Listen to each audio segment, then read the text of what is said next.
கனவெங்கும் தித்தித்தாய். அத்தியாயம் 5. பிரவீனின் உதவியால் தேவிகாவின் தந்தைக்கு ஆபரேஷன் ஆரம்பமானது. சங்கரியும் கமலக்கண்ணனும் தனது மகனை ஆச்சரியமாக பார்த்து கொண்டு நின்றிருந்தனர். இதுவரை தன் மகன் 2 நண்பர்கள் இவர்களை தவிர வேறு யாரிடமும் நட்பு பாராட்டாதவன் இன்று ஒரு பெண்ணுக்காக பரிதவிப்பது பெற்றோர்களுக்கு ஆச்சரியத்தை கொடுத்தது. பா, நீங்களும் அம்மாவும் வீட்டுக்கு போங்க. என்னப்பா சொல்ற? உனக்கு தான் உடம்பு முடியலையே, உன்னை விட்டுட்டு எப்படி நாங்க போறது? இவங்கள பாருங்கப்பா, என்ன தேவிகாவையும் ரஞ்சித்தையும் சுட்டி காட்டு. பரவாயில்ல சார், நீங்க கிளம்புங்க, இனி நாங்க பாத்துக்கிறோம். ஏமா, உன்னோட அம்மா வரலையா? இல்லைங்க, அப்பாவுக்கு உடம்பு இந்த அளவு மோசமா இருக்குன்னு அம்மாக்கு தெரியாது. என்னம்மா சொல்ற? ஆமாங்க, அம்மா ஹார்ட் பேஷண்ட். அப்பாவுக்கு வயிற்று வலின்னு சொல்லி தான் ஹாஸ்பிட்டலுக்கு கூட்டிட்டு வந்தோம். அப்பா, நான் அவங்களுக்கு துணையா இருந்துக்கிறேன்ப்பா, நீங்க வீட்டுக்கு கிளம்புங்க. அதுக்கு இல்லப்பா, உனக்கும் ரெஸ்ட் தேவை தானே. சார், நீங்க கிளம்புங்க, நான் தான் இருக்கனே, நானே பாத்துக்கிறேன். நீங்க எங்களுக்கு செஞ்ச உதவியே ரொம்ப பெருசு. ரஞ்சித் சொல்ல. நீ சும்மா இருடா பா, நீங்க கிளம்புங்க. பிரவீன் சொல்ல. சரிப்பா, நீங்க வாங்க, அவன் தான் இவ்வளவு தூரம் சொல்றான்ல என்று சங்கரி மகனிடமிருந்து விடை பெற்று கணவரை அழைத்து கொண்டு வீட்டை நோக்கி சென்றார். என்ன சார், நீங்க உங்களுக்கும் உடம்பு முடியாம தான் இங்க வந்திருக்கீங்க, வீட்டுக்கு போய் ரெஸ்ட் எடுக்கலாம்ல.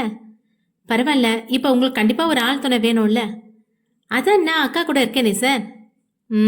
உன்னை பார்த்தாலே தெரியுது, உன் அக்காவுக்கு இருக்க தைரியம் கூட உனக்கு இல்லைன்னு.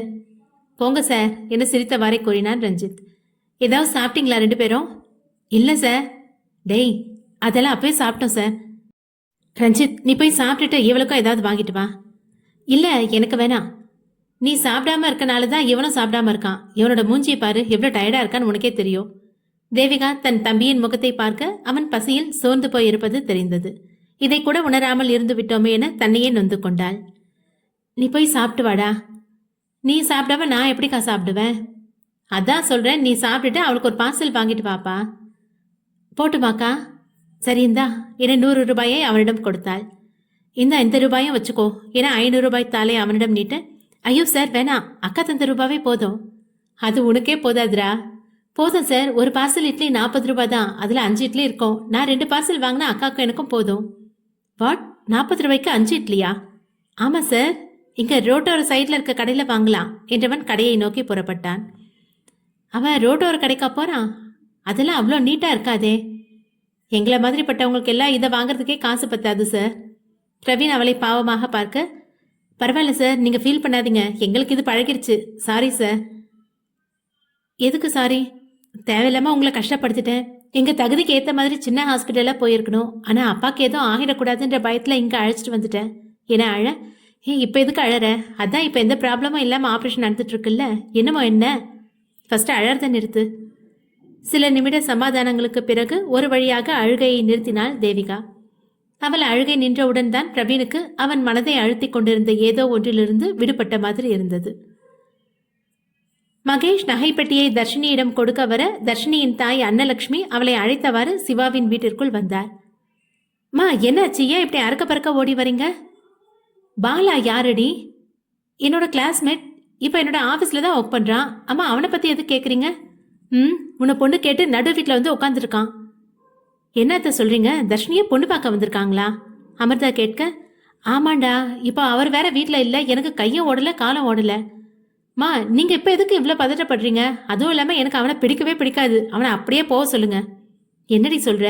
ஏதோ நீங்கள் லவ் பண்ணுற மாதிரி சொல்லிட்டு இருந்தா. அவன் சொன்ன நீ நம்பிடுவியா? உன் பொண்ணை பற்றி உனக்கு தெரியாது? என்னத்த, ஒரு 3வது மனுஷன் சொல்கிறதெல்லாம் நம்பி நம்ம தர்ஷினியை சந்தேகப்படுவீங்களா? அமிர்தா கேட்க. என் பொண்ணை பற்றி எனக்கு தெரியாதம்மா, நான் எதுவும் சந்தேகப்படல. ஏதோ இவன் ஃப்ரெண்ட்லியாக பழகினதை லவ்னு நினச்சிட்டு வந்திருக்கான் போல, அப்படி தானே? அப்படி கூட இல்லை. ஆனால் பையன் ரொம்ப நல்ல பையனாக தெரியுறான். உன்னை வேலைக்கு கூட அனுப்பாம ராணி மாதிரி வச்சு பார்த்துக்கிறதா சொல்றானே. இதுவரை நடந்த கலவரத்தை அமைதியாக பார்த்து கொண்டிருந்த மகேஷ், என்னோட ஸ்டாஃபை வேலைக்கு அனுப்பாம இருக்கிறதுக்கு அவனுக்கு என்ன உரிமை இருக்கு? அதுவும் இல்லாம இவ்வளவு திறமையான ஒரு ஸ்டாஃப் எங்க தேடினாலும் கிடைக்காது. அப்ப இவனுக்கு கல்யாணம் மட்டும் ஆனா நம்ம கம்பெனிக்கு வரமாட்டாளா என பல எண்ணங்களை அவனது மூளை சிந்திக்க தொடங்கியது. வனிதா தன் மகனின் முகத்தை பார்க்க அவன் ஏதோ சிந்தனையில் ஆட்கொண்டிருப்பது அப்பட்டமாக அவருக்கு உணர்த்தியது. தன் மகன் ஒரு முடிவெடுத்து விட்டால் அதை நிறைவேற்றாமல் ஓயமாட்டான் என்பதை அறிந்த தாயார், தர்ஷினி மட்டும் அவன் வாழ்க்கையில் வந்துவிட்டால் அவன் வாழ்க்கை சிறப்பாக அமையும் என மனதில் நினைத்தார். தாயின் மனதிற்கு தன் மகன் மகேஷ் தர்ஷினியை விரும்புவதாக நினைக்க மகேஷும் அவளின் திறமையை மட்டுமே விரும்பியதை அந்த தாயுள்ளம் அறிந்திருக்கவில்லை. காட்வின் ஸ்டீஃபன் ஜோடிகள் கல்யாண பர்ச்சேஸில் இருக்க பெரியோர்கள் இதர வேலைகளை செய்து கொண்டிருந்தனர். ரோசிக்கு தன் மகள் வெளிப்படையாக மட்டுமே சந்தோஷமாக இருக்கிறாள் என்பது நன்றாக தெரிந்தது. அதனால் அவளிடம் கட்டாயம் இதை பற்றி பேச வேண்டும் என முடிவெடுத்து அவளின் அறைக்கு சென்றார். என்னம்மா பண்ற? இன்விடேஷன் பார்த்துட்டு இருக்கேம்மா. உனக்கு இது பிடிச்சதான் செய்றியா? ஆனா அந்த ஜெகன் நல்லவன் இல்லைன்னு இப்போ உனக்கே தெரிஞ்சிருக்கோம். காட்வின் பொய் சொல்ல மாட்டான். அதுவும் உன்னோட விஷயத்துல 100 வாட்டி யோசிச்சுதான் முடிவெடுப்பான். நாங்க உனக்கு எதை பண்ணாலும் உன்னோட சந்தோஷத்துக்காக மட்டும்தாண்டா பண்ணுவோம். புரியுதுமா? அப்புறம் ஏன்டா நல்லாவே இருக்க? அது ஜெகன், அவனை நினைச்சு நீ தேவையில்லாம பயப்படாத. உன்னோட அண்ணா அதை பார்த்துப்பான். உள்ள வரலாமா? ஸ்டீஃபன் கேட்க, வாங்க ஸ்டீஃபன். சரி, நீங்க பேசிட்டு இருங்க, நான் கிளம்புறேன். ஐயோ ஆண்டி, ஏன் நான் வந்த உடனே கிளம்புறீங்க? நாங்க ஒன்றும் அவ்வளோ சீக்கிரட்டா எல்லாம் பேச போறது இல்ல. ஜஸ்ட் இன்விடேஷன் தான் செலக்ட் பண்ண போறோம். பரவாயில்லப்பா, நீங்க பாருங்க, நான் கீழே இருக்கேன். எனக்கும் நிறைய வேலை இருக்கதானே செய்யுது என்றவர் அறையிலிருந்து வெளியேறி கீழ்த்தளத்திற்கு சென்றார். ஏதாவது செலக்ட் பண்ணி வச்சிருக்கியா? இதை பாருங்க, என காட்ட. அதை விட இது நல்லா இருக்கே. சில நிமிட தேடலுக்கு பின் ஜெசியும் ஸ்டீஃபனும் தங்களுக்கு பிடித்தவாறே ஒரு இன்விடேஷனை தேர்வு செய்தனர். ரோசி தன் மகளின் திடீர் மனமாற்றம் பற்றி எதுவும் தெரியாமல் இருந்தவருக்கு இப்பொழுது அவளின் மனதில் ஜெகனின் மீது காதல் இல்லாமல் பயம் இருப்பதை அவள் கண்களிலேயே கண்டு கொண்டார். ஆனால் இது ஏன் என்றுதான் அவருக்கு தெரியவில்லை. அன்று ஜெகனை பற்றி எவ்வளவு சொல்லியும் கேட்காத தன் தங்கைக்கு வேறு வழியில்லாமல் ஜெகனுக்கு எதிரான ஆதாரங்களை அவளிடம் காட்டினான் காட்வின். அதை பார்த்து துடித்து போனவளை அரவணைத்து ஆறுதல் படுத்தி அவளுக்கு எது நல்லது என புரிய வைத்தான். அன்றைய நாள் ஸ்டீஃபனுடன் தனியே பேச அழைத்து சென்றவள் தனக்கு இந்த திருமணத்தில் உடனே பொருந்திக் கொள்ள முடியாது என்றும் கொஞ்ச நாள் நாம் புரிந்து கொள்ளலாம், அதன்பின் வாழ்க்கையை தொடங்கலாம் என்றுதான் அவனிடம் பேசி அழைத்து வந்தாள். ஸ்டீஃபனுக்கும் அது சரியென்றே பட்டது. ஏனென்றால் சாரா காட்வினை போல் இவர்கள் தங்களுக்குள் எந்த உரையாடலையும் வைத்துக் கொண்டதில்லை. ஸ்டீஃபன் தன் கவனத்தை தொழிலின் முன்னேற்றத்திலேயே செலுத்திக் கொண்டிருந்ததால் அவனுக்கு ஜெசியுடன் பேசும் எண்ணமும் இதுவரை வந்ததில்லை. இவளின் மனமாற்றம் தெரியாமலே தன்னவளை பார்க்க முடியவில்லையே என்ற ஏக்கத்திலேயே உணவு உறக்கம் இல்லாமல் தவித்துக் கொண்டிருந்தான் ஜெகன். கமலக்கண்ணனும் சங்கரியும் தன் மகனுக்காக காத்திருக்க மதிய வேளையிலேயே வீடு வந்து சேர்ந்தான் பிரவீன். என்னப்பா, எல்லாம் நல்லபடியா முடிஞ்சுதா? ஆமாப்பா. இப்ப அவர் நல்லா இருக்காராப்பா? நல்லா இருக்காருமா. காலையில சாப்பிட்டியாப்பா? தேவிகா கூட இருந்து சாப்பிட்டேன்ப்பா. உனக்கு எத்தனை நாள் அந்த பொண்ணு தெரியும்? கொஞ்ச நாளா தான் தெரியும். ஏன் கேக்குறீங்க? இல்லடா, இது வரைக்கும் நீ எந்த பொண்ணுகிட்டயும் பேசினதில்ல, எந்த பொண்ணுக்கும் எப்படி சேவகம் செஞ்சதும் இல்ல, அதான் கேட்டேன். என்னம்மா சொல்றீங்க? என்னதான் இருந்தாலும் ஆபத்து நேரத்துல உதவாம எப்படி வர்றது? சங்கரி, நீ சும்மா இரு. நீ போப்பா, நேற்று நைட்டு உனக்கு ரெஸ்ட் இருந்திருக்காது, போய் படுத்து நல்லா தூங்கு முதல்ல. ஆமாப்பா, எனக்கும் ரொம்ப டயர்டா இருக்கு, தூங்கி எழும்பினா பெட்டரா இருக்கும்னு நினைக்கிறேன் என்றவன் அவன் அறையை நோக்கி சென்றான். நீ தெரிஞ்சுதான் பேசுறியா? நீ அப்படி கேட்டதான் அவனோட முகம் எப்படி மாறி போச்சுன்னு கவனிச்சியா? நம்ம பையன் இப்ப இருக்க நிலைமைக்கு அவனுக்கு கண்டிப்பா ஒரு துணை வேணுங்க. எனக்கு என்னமோ அந்த பொண்ணு நம்ம பையனுக்கு பிடிச்சிருக்கோன்னு தான் தோணுது. நீயா எதுவும் கற்பனை பண்ணிக்காத. அவன் இதை பரிதாபப்பட்டு கூட செஞ்சிருக்கலாம். அப்படி அவன் பரிதாபப்பட்டு இருந்தா பணத்தை மட்டும் கொடுத்துட்டு வீட்டுக்கு வந்திருப்பானே. எதுக்கு அவ கூடவே உட்காந்து அவளுக்கு துணையா நின்னா? இதுவும் யோசிக்க வேண்டிய விஷயம்தான். அதான் நான் அவன்கிட்ட அப்படி கேட்டு பார்த்தேன். ஆனா இவன் ரொம்ப அழுத்தக்காரனால இருக்கான். அவன் இப்போதான் ரெஸ்ட் எடுக்க போயிருக்கான். தூங்கி எந்திரிச்சு வரட்டும், நம்ம பேசி பார்க்கலாம். சரிங்க. ஆனா எனக்கு தெளிவா தெரிஞ்சிருச்சு, இவனுக்கு அந்த பொண்ணை ரொம்ப பிடிச்சிருக்கு. ஆனா அது அவனுக்கே தெரியல. ஆனா அந்த பொண்ணு ரொம்ப ஏழை பொண்ணாச்சேம்மா. அதுல என்னங்க இருக்கு? நம்ம பையனோட வாழ்க்கை சந்தோஷமா இருந்தா அதுவே நமக்கு போதும். அவன் அண்ணனை இழந்தது தான் இன்னமும் மனசுக்குள்ளேயே வச்சுக்கிட்டு தெரிஞ்சுக்கிட்டு இருக்கான். அந்த எண்ணத்தை மாத்தணும். அப்பதான் அவனுக்கு இருக்க ஃப்ரஸ்ட்ரேஷன் போய் நார்மல் லைஃப் வாழ முடியும். அதுக்கு நாம அவனுக்கு பிடிச்ச பொண்ணா பார்த்து கட்டி வச்சிடலாம். அந்த பொண்ணு பார்த்தா நல்ல பொண்ணா தான் தெரியுறா. பாப்போம். அவளோட அப்பா ஹாஸ்பிட்டல்ல இருந்து வீட்டுக்கு வந்த அப்புறம் நாம ஒரு நாள் போய் பார்க்கலாம். அப்பவே கல்யாணத்தை பத்தி பேசலாமா? கொஞ்சம் பொறுமையா இருமா. ஃபர்ஸ்ட் நம்ம பையன் கிட்ட பேசிடலாம். அதுவும் சரிதான். மகேஷுக்கு தர்ஷினியை யாராவது கல்யாணம் பண்ணினால் தன்னிடம் அவள் வேலைக்கு வர வாய்ப்பில்லை என சிந்தித்தவன் தனக்குள்ளேயே ஒரு திட்டத்தை வகுத்தான். தர்ஷி, நீ இப்ப வீட்டுக்கு வா. என்னால அவன் முன்னாடி எல்லாம் வந்து நிக்க முடியாதுமா. அப்படி சொல்லாதடா. உன்னை பொண்ணு கேட்டு குடும்பத்தோட வந்திருக்காங்க. இப்ப நீ அவங்க முன்னாடி போய் நிக்காம இருந்தேன்னா உன்னோட அம்மாக்கும் அப்பாக்கும் தான் அவமானமா இருக்கும். ஆனா வாடி, நான் வேற அவங்கள தனியா விட்டுட்டு வந்திருக்கேன். அத்தை, நீங்க போங்க, நான் தர்ஷினியை பின்வாசல் வழியா அனுப்பி வைக்கிறேன். அமிர்தா சொல்ல, சரிம்மா என்றவர் கிளம்ப அமிர்தா தர்ஷினியை பின்வாசல் வழியாக அனுப்பி வைத்தாள். இதையெல்லாம் பார்த்து கொண்டிருந்த வனிதாவுக்கு மனசு பாரமாக போனது. மா கிளம்புங்க, மகேஷ் கூப்பிட. இப்போ தானடா வந்தோம் வெங்கடேஷ் சொல்ல. அதன எல்லாரும் சாப்பிட்டுட்டு போனா போதும். தாமரை சொல்ல, வந்து சாப்பிட்றோம் அத்தை. என்ன வந்து சாப்பிட்றியா? என்னப்பா சொல்ற? எனக்கு தர்ஷினியை பிடிச்சிருக்கு. நான் அவளை கல்யாணம் பண்ணிக்க ஆசைப்படுறேன். நாம இப்போ அவளை பொண்ணு கேட்க போறோம். வாட்? நிஜமாவாடா? ஆமா, கிளம்புங்க என்றவன் வெளியேற குடும்பத்தார் அனைவரும் அதிர்ச்சியில் போகும் அவனையே பார்த்து நின்றனர். பிரவீன் தனது அறையில் தூங்கி ஓய்வெடுத்திருந்தவன் மாலை நேரமே கண் விழித்தான். உடனே தேவிகாவின் நினைவு வர தனது மொபைலில் அவளுக்கு அழைப்பை விடுத்தான். ஹலோ ஹலோ தேவிகா, நான் தான். சொல்லுங்க சார். இப்போ அப்பாவுக்கு உடம்பு பரவாயில்லையா? நல்லா இருக்கார் சார், ரொம்ப தேங்க்ஸ். It's okay Devika. அப்புறம் சார், என்ன ஏன் இப்படி தயங்குற? சார், எனக்கு இன்னும் ஒரே ஒரு ஹெல்ப் பண்ணுவீங்களா? என திக்கி திணறி கூற, எதுவாக இருந்தாலும் தயங்காம கேளு. சார், பேங்க்ல லோன் கேட்டிருக்கேன். ஒரே ஒரு சாட்சி கையெழுத்து மட்டும் போடுவீங்களா? இதுக்கா இப்படி தயங்கி தயங்கி கேட்டேன்? நீ லோன் எல்லாம் எடுக்க வேணாம், நானே மொத்த செலவையும் பார்த்துக்கிறேன். இல்லை சார், ஏற்கனவே நீங்கள் ரொம்ப பெரிய உதவி செஞ்சுருக்கீங்க. அந்த கடனையே நான் எப்போ அடைப்பேன்னு எனக்கு தெரியல. இதில் இதுவும் வந்து சேர்ந்துக்கிடுச்சுன்னா அப்புறம் என்னால் உங்கள் கடனை ஜென்மத்துக்கும் அடைக்க முடியாது சார். பிரவீன் சிரிக்க, என்ன சார் சிரிக்கிறீங்க? உன்னால எப்போ முடியுமோ அப்போ தீத்தா போதும். நான் மார்னிங் ஹாஸ்பிட்டல் வரேன். அம்மா எப்போ கிளம்ப சொல்லியிருக்காங்க? 1 வீக் கழிச்சு போகலான்னு சொல்லியிருக்காங்க சார். அப்போ நான் நாளைக்கு வந்து பார்க்குறேன். அதெல்லாம் தேவையில்ல சார், நீங்கள் உங்கள் உடம்ப பார்த்துக்கோங்க. நீங்களும் ரொம்ப டயர்டாக தானே இருந்தீங்க. அதெல்லாம் ஒரு ப்ராப்ளமும் இல்லை. அப்புறம் நீ சாப்பிட்டியா? எனக்கு டவுட்டாக இருக்கே. அம்மா, பக்கத்தில் ரஞ்சித் இருக்கானா? அப்போ நான் சொல்கிறத நம்பாம அவன்கிட்ட கேட்டு தெரிஞ்சுக்க போறீங்களா? தெரியுதுல்ல, ஃபோனை அவன்கிட்ட கொடு. எப்படி தான் கண்டுபிடிக்கிறாரோ என முணுகியவாறே தன் தம்பியிடம் ஃபோனை நீட்டினாள். Hello sir, சாப்பிட்டியாடா? ஆமாம் சார். உன்னோட அக்கா சாப்பிட்டாளா? தேவிகா சாப்பிட்டேன்னு சொல்லு என கையையும் வாயையும் அசைத்து கூற, ஆனால் ரஞ்சித்துக்கு தான் அவளின் பாஷை புரியவில்லை. ஒரு நிமிஷம் இருங்க சார், அக்கா ஏதோ சொல்ல வரா. என்ன அக்கா, வாய் திறந்து சொல்லு. நீ சைக்கிளை சொல்றது எனக்கு எதுவும் புரியல. இவன் பேச்சிலேயே அவள் என்ன கூறிக்கொண்டிருக்கிறாள் என்பதை பிரவீன் புரிந்து கொண்டான். ரஞ்சித், நான் இப்பவே கிளம்பி அங்க வரேன்னு உன் அக்கா கிட்ட சொல்லிடு என்றவன் போனை அணைத்து விட்டான். தர்ஷினி பின்வாசல் வழியாக வீட்டிற்கு வரவும் மகேஷ் உள்ளே நுழையவும் சரியாக இருந்தது. அன்னலட்சுமிக்கு தான் எதுவும் புரியவில்லை. இவர்கள் எதற்கு இங்கே வந்திருக்கிறார்கள் என்று. இருந்தும் வந்தவர்களை எப்படி வரவேற்காமல் இருக்க முடியும் என நினைத்ததால் அவர்களை அழைத்து பாலாவின் குடும்பம் அமர்ந்திருந்த எதிர் சோஃபாவில் அமர வைத்தார். பாலாவுக்கு தான் அங்கே மகேஷை பார்த்ததும் மனதுக்கு நெருடலாக இருந்தது. தன்னிடமிருந்து தர்ஷினியை பிரித்து விடுவானோ? அப்படி செய்தால் அவன் தகுதிக்கு நம்மால் அவன் கூட போட்டி கூட இட முடியாது என பலவாறு சிந்தனையில் உழன்று கொண்டிருந்தான். அந்நேரம் தர்ஷினி இவர்களின் முன் வந்து நிற்க சிந்தனையிலிருந்து வெளிப்பட்டவன் அவளையே தன் நிலை மறந்து பார்த்து கொண்டிருந்தான் பாலா. மகேஷ் அவனின் பார்வையின் அர்த்தம் உணர்ந்தாலும் தாம் நினைத்ததுதான் நடக்கும் என்ற மமதையில் அவனை அலட்சிய பார்வை பார்த்து கொண்டிருந்தான். பாலாவின் தாய் கலாவிற்கு தர்ஷினியை பார்த்தவுடன் ரொம்ப பிடித்து விட்டது. பாலாவின் தந்தை குமார் தான் வந்த விஷயத்தை ஏற்கனவே கூறியிருந்ததால் அவர்களின் முடிவை எதிர்பார்த்து கொண்டு இருந்தார். டேய் பாலா, உன்னை இந்த விஷயத்துல பாராட்டியே ஆகணும். எவ்வளவு அழகான மருமகளை தேர்ந்தெடுத்திருக்க. வந்து இங்க உட்காருமா.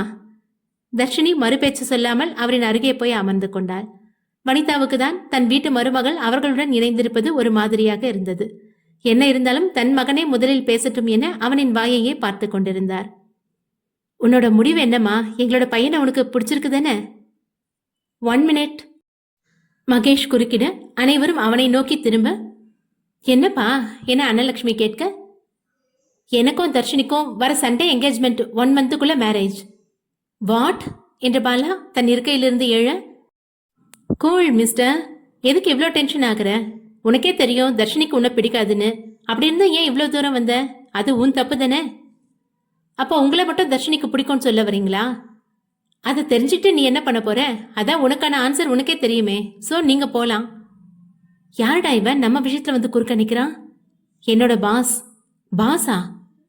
அதுக்காக அவன் சொல்றதெல்லாம் நம்ம கேட்டுக்கிட்டு அப்படியே போகணும்னு அவசியம் இல்லையே. நீ சொல்லுமா, என் பையனை உனக்கு பிடிச்சிருக்கா இல்லையா? தர்ஷினி மகேஷின் அடாவடியான பேச்சிலேயே அதிர்ச்சியாகி நின்றவள் இன்னும் தன் நிலைக்கு திரும்பவில்லை. கலா கேட்டது அவள் காதை தொட்டாலும் மூளைக்கு சென்றடையவில்லை. இங்க என்னதான் நடக்குது? உனக்கும் என் பொண்ணை பிடிச்சிருக்காப்பா என மகேஷை நோக்கி அன்னலட்சுமி கேட்க, எஸ் ஆண்டி. அப்படின்னா இதை நீ முன்னாடியே சொல்லியிருக்கலாம்லடா. இப்ப பாரு, 2 குடும்பத்துக்கும் சங்கடத்தை நம்ம கொடுத்துட்டோம். வெங்கடேஷ் சொல்ல, என்ன தர்ஷி பேசாம நிக்கிற?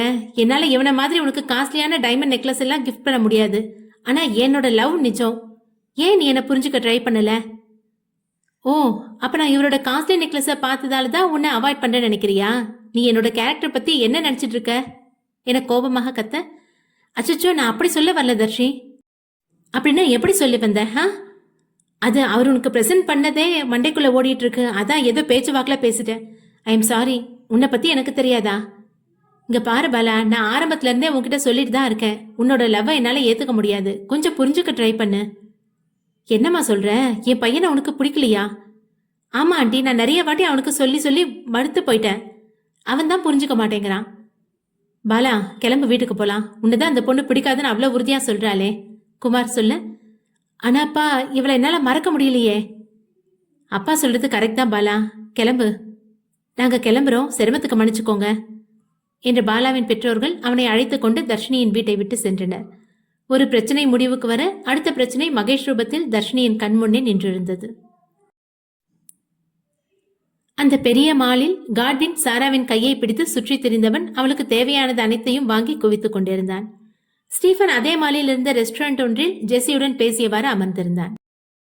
காட்வின் தனது பர்ச்சேஸை முடித்து அவர்களுடன் வந்து அமர 4 பேரும் உண்டு முடித்து தங்கள் வீட்டை நோக்கி பயணித்தனர். இவ்வளவு நேரம் இவர்களின் நடவடிக்கையை கவனித்துக் கொண்டிருந்தான் ஜெகனின் அடியாட்களில் ஒருவன். ஜெகன் தன்னவள் தன்னிடம் பேசாமல் இருப்பதை தாங்கிக் கொள்ள முடியாதவன். அவளுக்கு ஏதோ பிரச்சனை என்று நினைத்ததால் அவளின் வீட்டின் முன்னே யாருக்கும் சந்தேகம் வராதபடி தன் அடியாட்களில் ஒருவனை நிறுத்தியிருந்தான். ஜெகன் தனது வேலையை முடித்து அப்போதுதான் வீட்டிற்கு வந்தவன் தன் தாய் கொடுத்த காஃபியை அருந்தியபடி அறைக்கு சென்றான். அப்போது அவனுக்கு ஜெஸியை கண்காணிக்க அவன் ஏற்படுத்திய அடியாளிடமிருந்து போன் வர அவசரமாக அட்டென்ட் செய்தான். சொல்லு, ஏதாவது பிரச்சனையா? சார், அது என்ன தயங்க. டேய், என்ன டென்ஷன் ஆக்காதரா. என்ன நடந்ததோ அதை சொல்லு. சார், அந்த பொண்ணுக்கு நாளைக்கு என்கேஜ்மெண்ட். வாட் என அதிர, ஆமா சார், அந்த பொண்ணு ஒரு பையனுமா இன்னைக்கு ஃபுல்லா வெளியில தான் சுத்திட்டு இருந்தாங்க. நீ கரெக்டா தான் பாத்தியா? அந்த பொண்ணு தானா? ஆமா சார், நீங்க போட்டோ தந்தீங்களா அதே பொண்ணு தான். நான் அவங்க ரெஸ்டாரண்ட்ல இருக்கும்போது போட்டோ எடுத்தேன். அதை உங்களுக்கு சென்ட் பண்ணிருக்கேன் பாருங்க. ஜெகனுக்கு தன் காதால் கேட்ட எதையும் நம்ப முடியவில்லை. எப்படியும் தன்னவள் தன்னை ஏமாற்ற மாட்டாள் என்ற குருட்டு நம்பிக்கையுடன் போனை பார்த்தவன் ஜெஸி ஒருவனுடன் ஒரே மேஜையில் அமர்ந்து பேசி சிரித்தபடி இருப்பதை போட்டோ தெல்ல தெளிவாக காட்ட தன் கண்கள் காண்பது மெய்யா பொய்யா என பிரித்தறிய முடியாமல் அதிர்ச்சியில் சிலையாகி நின்றான். மகேஷின் அதிரடி செயலால் பெரியோர்கள் அதிர்ச்சியாகி நிற்க தர்ஷினி பாலா சென்ற திருப்தியில் ஆசுவாசமாக அமர்ந்தாள். அப்பொழுதுதான் ஒன்றை கவனித்தாள், தன்னையே சுற்றி அனைவரும் நின்றிருப்பதை. மகேஷை பார்த்தவள் அவன் சொன்ன வாக்கியம் அப்பொழுதுதான் நினைவு வர, சார், நீங்க அப்ப என்ன சொன்னீங்க? ஏன், உனக்கு இவ்வளோ நேரத்துல மறந்து போயிடுச்சா? இல்ல, ஆனா நீங்க சொன்னது விளையாட்டுக்கு தானே? நோ, நான் சொன்ன எதுவும் விளையாட்டுக்கு இல்ல, அது நடந்தே தீரும். வாட்? என்னப்பா இவ்வளோ அதிகாரமா சொல்ற? எங்களுக்கு எங்க பொண்ணு விருப்பம் ரொம்ப முக்கியம். அவளுக்கு விருப்பம் இருந்தா மட்டும்தான் இதை பத்தி நாம பேச முடியும். அன்னலட்சுமி சொல்ல, நீ என்னம்மா சொல்ற? வனிதா கேட்க, எனக்கு இதுல விருப்பம் இல்ல. இப்போ உன்னோட முடிவு என்ன மகி? வெங்கடேஷ் மகேஷிடம் கேட்க, எனக்கு யாரோட விருப்பம் பத்தியும் கவலை இல்லை. நீ மேரேஜுக்கு ரெடியாயிரு. என்ன சார் பேசுறீங்க? இது உங்களோட ஆஃபீஸ் இல்ல, நீங்க ஆர்டர் போடுறதுக்கு. என்னோட வீடு. அதுவும் இல்லாம என்னோட வாழ்க்கையை முடிவு பண்ண உங்களுக்கு எந்த ரைட்ஸும் கிடையாது. கொஞ்சம் பொறுமையா பேசுமா. என் பையனுக்கு உன்னை ரொம்ப பிடிச்சிருக்கு. ஆனா அவன் அதை எப்படி சொல்றதுன்னு தெரியாம தான் இப்படியெல்லாம் பேசிட்டு இருக்கான். உங்க பையனுக்கு மட்டும் பிடிச்சா போதுமாங்க, என் பொண்ணுக்கும் பிடிக்கணும் இல்லையா? வாஸ்தவம் தாங்க. எதுக்கும் நீங்க யோசிச்சு சொல்லுங்க. என் பையனை பத்தி உங்க பொண்ணுக்கே நல்லா தெரியும். அதுக்கும் மேல சொல்லணும்னா, இது வரைக்கும் அவன் அவனோட அம்மாவை தவிர எந்த பொண்ணுக்கும் அவன் லைஃப்ல முக்கியத்துவம் கொடுத்தது கிடையாது. முதல்ல உங்க பொண்ணை பத்தி பேசிதான் நாங்க கேட்டிருக்கோம். இதுக்கப்புறம் உங்க இஷ்டம். வெங்கடேஷ் சொல்ல, பா, நான் சொல்றது உங்களுக்கு புரியலையா? இது உங்க 2 பேரோட லைஃப். உன்னோட விருப்பம் மட்டும் இல்ல, தர்ஷினியோட விருப்பமும் ரொம்ப முக்கியம்ப்பா. ஆமாப்பா, நீயும் கொஞ்சம் புரிஞ்சுக்க ட்ரை பண்ணு. நான் டிசைட் பண்ணிட்டேன். ஸோ நான் சொன்னதெல்லாம் கரெக்டா நடந்தே தீரும். அதுக்கு நான் சம்மதிக்கலன்னா என்ன பண்ணுவீங்க? அதை பொறுத்திருந்து பாரு என்றவன் வெளியேற அவனது பெற்றோர்களும் இவர்களிடமிருந்து விடைபெற்று வெளியேறினர். பிரவீன் தனது அறையிலிருந்து ரெடியாகி கீழே வர கூடத்தில் கமலக்கண்ணனும் சங்கரியும் அமர்ந்திருந்தனர். மா, நான் வெளியே போறேன், ஒரு ½ அன் ஹவர்ல வந்துடுவேன். இப்போ எங்கடா கிளம்பிட்ட? அதுவும் சாப்பிடாம? தேவிகாவை பார்க்கதாம்மா கிளம்புறேன். நான் அவ கூடவே சாப்பிட்டுக்கிறேன். இன்னைக்கு காலையில் தானே பார்த்துட்டு வந்தேன், இப்போ மறுபடியும் போய் தான் ஆகணுமா? நானும் நாளைக்கு காலையில் போலன்னு தான் நினச்சேன். ஆனால் அங்கே மதியத்துலேருந்தே தேவிகா சாப்பிடாம உட்காந்துட்டு இருக்கா. அதுக்கு நானும் அவ கூடவே வெளியே சாப்பிட்டுக்கிறேனே. அப்போ உனக்காக சமைச்சு வச்ச சாப்பாடெல்லாம் நான் என்ன பண்ணுறது? அதை பார்சல் பண்ணி அவங்ககிட்டயே கொடுத்து விடு, கமலக்கண்ணன் சொல்ல. இந்த ஐடியா நல்லா இருக்கே என்றான் பிரவீன். என்ன, நான் ஏதோ சும்மா உளர்னேடா. தேவிகா 2 நாளா சரியா சாப்பிடவே இல்ல. மா நீ என்ன பண்ற? நீ சமைச்ச சாப்பாடை 2 பார்சலா கட்டி கொடுத்துரு. அப்போ உன்னோட சாப்பாடு எதுவும் வீணாவாதுல்ல. நானும் அவ கூட சாப்பிட்டு வந்துடுறேன். நீ நிஜமாவே என்னோட பையன் பிரவீன் தானாடா? உன்னோட நடவடிக்கை எல்லாம் பார்க்கும்போது எனக்கே கொஞ்சம் குழப்பமா இருக்கு. இதுல நீங்க குழம்புறதுக்கு என்ன இருக்கு? போங்க போய் சாப்பாட்டை பார்சல் பண்ணுங்க. சங்கரியும் அதற்கு மேல் மறுபேச்சு பேசாமல் தான் சமைத்த சாப்பாட்டை 2 டப்பாக்களில் அடைத்து அவனிடம் கொடுத்து அனுப்பினார். பிரவீன் சாப்பாட்டை சுமந்து கொண்டு தேவிகாவை நோக்கி பயணமானான். மகேஷ் தர்ஷினியின் வீட்டிலிருந்து வெளியேறியவன் சிவாவின் வீட்டை நோக்கி சென்றான். அவனது பெற்றோர்களும் அவன் பின்னே சென்றனர். அந்நேரம்தான் வெளியில் சென்றிருந்த வரதனும் வீட்டிற்குள்ளே நுழைந்தார். பாப்பா மகி, என்ன சன்னி? தாமரை கேட்க, நீயே இப்போ இவ்வளோ டென்ஷனா கேட்குற? வரதன் தாமரையிடம் கேட்க, நம்ம மகிதான் தர்ஷினியை பிடிச்சிருக்குன்னு சொல்லி பொண்ணு கேட்க போனா. என்ன? எல்லாமே அவன் நினைக்கிறதா நடக்கணும்னு இருக்கான். எது இதில் பிடிவாதம் பிடிக்கிறதுன்னு ஒரு அளவே இல்லாமல் இன்னைக்கு ரொம்ப மோசமாக நடந்துக்கிட்டான். வெங்கடேஷ் கஷ்டப்பட, என்னடா சொல்றீங்க? என்ன சொல்ல, எங்களுக்கு தான் அந்த பொண்ணை ரொம்ப பிடிச்சிருந்துச்சு. இவன் எங்ககிட்ட கேட்டுல பேசணும். அதை விட்டுட்டு ஏதோ பெரிய மனுஷன் மாதிரி பிஹேவ் பண்ணிட்டு வந்திருக்கான். இதுக்காகவே அந்த பொண்ணு இவனை பிடிக்காதுன்னு சொல்ல போறா. நான் அந்த ஆப்ஷன் அவளுக்கு கொடுக்கவே இல்லப்பா. என்ன சொல்றீங்க நீங்க? உங்களுக்கு தர்ஷினியை பத்தி என்ன தெரியும்? சும்மா நீங்க அதிகாரம் பண்ணா பயந்து உங்க பின்னாடி வந்துருவான்னு நினைச்சீங்களா? அவர் ரொம்பவே தன்மானம் பாக்குற பொண்ணு. நீங்க இப்படி நடந்துக்கிட்டா இதுக்கு எதிராக தான் அவன் நடந்துக்குவா. அமிர்தா சொல்லு, உனக்கு அவளை நிஜமாவே பிடிச்சிருக்கா? எனக்கு அதுவே டவுட்டா இருக்குடா. வெங்கடேஷ் கேட்க, பிடிச்சிருக்குப்பா. என்னங்க கேள்வி இது? அந்த பொண்ணை யாருக்கு தான் பிடிக்காம போகும்? சரி, இது வரைக்கும் நடந்ததை விடுங்க. நான் உங்க குடும்பத்தோட பேசி பார்க்குறேன். பரதன் சொல்ல, சரி அண்ணா, எப்படியாவது பேசி நல்ல முடிவா சொல்லு. சரி, இப்போ எல்லாரும் சாப்பிட வாங்க. அமிர்தா அழைக்க அனைவரும் உட்கார்ந்து சாப்பிட்டு முடித்த பின் மகேஷ் குடும்பம் அவர்களிடமிருந்து விடை பெற்று சென்றது. அடுத்த எபிசோட் நாளை தொடரும். நன்றி.